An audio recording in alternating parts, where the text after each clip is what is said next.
Olá, querido em Cristo, graça e paz. Houve um período na história de grande relevância. Este período tornou-se um grande marco, na história da filosofia, que foi uma transição, do pensamento mítico para o pensamento racional, da mitologia grega para a filosofia, da teogonia para a cosmologia. Este período ocorreu do século 6 a 5 antes de Cristo, essa transição, 6 a 5 antes de Cristo. E aí surgem os primeiros pré-socráticos, Eles são chamados assim de filósofos pré-socráticos, ou naturalistas, ou cosmólogos. E eles foram os primeiros pensadores a tratarem de questões epistemológicas. Esses pensadores já buscavam uma explicação lógica, racional, argumentativa para a origem do cosmos, para a origem do universo, diferente dos pensadores lá da mitologia grega, que buscava nas divindades, na teogonia. Os filósofos pré-socráticos, eles acreditavam que existe um princípio originário de todas as coisas, um elemento essencial, um elemento essencial. Agora, eles são chamados de filósofos, de cosmólogos, porque buscavam a resposta na cosmologia, não na cosmogonia, mas na cosmologia. E nós temos aí uma junção de duas palavras gregas, cosmos, quer dizer mundo, universo, e logia, que no grego é logos, Logos é razão, é a explicação. Então esses pensadores, esses pré-socráticos, eles buscavam a explicação racional, lógica, argumentativa para a origem do universo e de todos os fenômenos que acontecem. E cada pré-socrático defendia uma ideia, Eles usavam o logos, a physis e o arquê.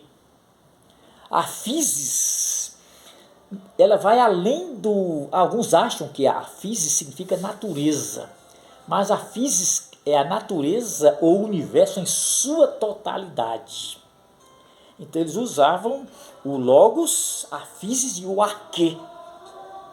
O arquê seria o elemento essencial, o princípio originário de todas as coisas, o que deu origem ao universo. O primeiro filósofo a tratar de questões epistemológicas, a trazer reflexão filosófica, ou este assunto para reflexão filosófica, foi aquele Tales de Mileto, o matemático.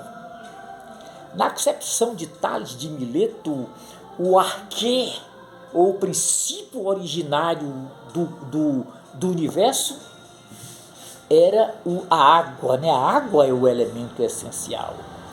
Já para Anaxímenes era o ar. O ar é o elemento essencial, é o princípio originário do universo. Já para Pitágoras foram os números que deram origem ao universo.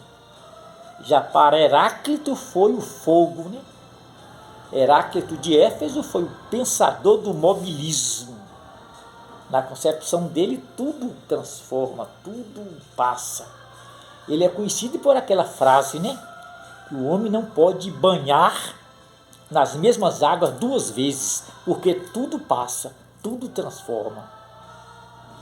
Então, para ele, o elemento originário é o fogo. Já para Parmênides, seria o ser. Parmênides é o pensador do imobilismo, se contrapondo a Heráclito, que é o pensador do mobilismo. Parmênides acredita que as mudanças, as transformações são ilusões dos sentidos, né? O pensamento de Parmênides, também o de Heráclito, ele mais na frente que esses pensamentos vão ser reinterpretados e ressignificados por outros filósofos, né? Já para Demócrito, o universo não tem só uma causa, um só princípio originário, são vários princípios, né? Para ele, as menores partículas da matéria deram origem ao universo. Então, só observa que a discussão entre esses pensadores pré-socráticos sobre a origem do universo era muito grande, era muito ampla. Mas surge um cara de uma genialidade sem precedente. Esse cara traz uma concepção sobre a origem do universo que ultrapassa os limites da compreensão humana. Ele vai além do pensamento mítico, lá da mitologia grega. Ele vai além do pensamento dos pré-socráticos. Ele vai além do pensamento dos sofistas, que foi o pensamento antropológico. Ele vai além do pensamento socrático, que foi o pensamento ontológico.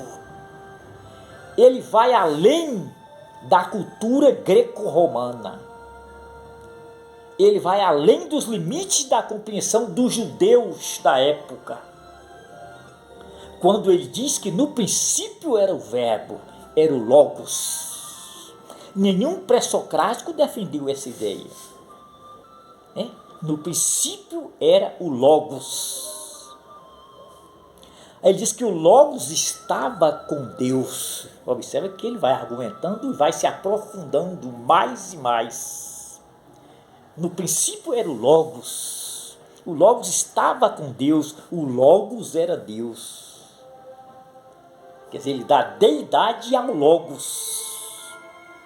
Aí ele se aprofunda mais. Ele diz que o logos encarnou. Isto foi um desafio para a compreensão dos pensadores da sua época e dos dias atuais. O logos se humanizou. Ele fala sobre a natureza teantrópica de Cristo, ou a natureza hipostática de Cristo, natureza humana e natureza divina. Em seguida ele diz que o mundo foi feito pelo Logos, aqui no versículo 10, né, do capítulo 1 do Evangelho de João. Ele diz que, olha, e o mundo foi feito pelo Logos, e sem ele nada do que foi feito se fez. Então esse cara é de uma genialidade sem precedentes.